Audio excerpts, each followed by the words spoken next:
নামাজ শেষ করার পরে একবার বলতে হয় আল্লাহু আকবার, তারপর তিনবার বলতে হয় আস্তাগফিরুল্লাহ আস্তাগফিরুল্লাহ আস্তাগফিরুল্লাহ। একবার বলতে হয় আল্লাহুম্মা আনতাস সালাম ওয়া মিনকাস সালাম তাবারাকতা ইয়া যাল জালালি ওয়াল ইকরাম।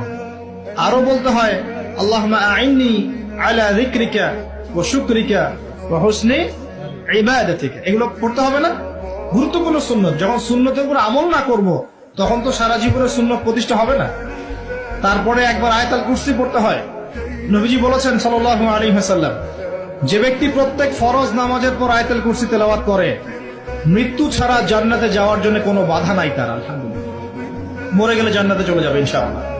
এরপরে আরো আছে আল্লাহুম্মা লা মানিআ লিমা আ'তাইত ওয়া লা মু'তিয়া লিমা মানা'ত ওয়া লা ইয়ানফা'ু যাল জাদ্দি মিনকাল জাদ। আরো অনেক দোয়া কালাম আছে।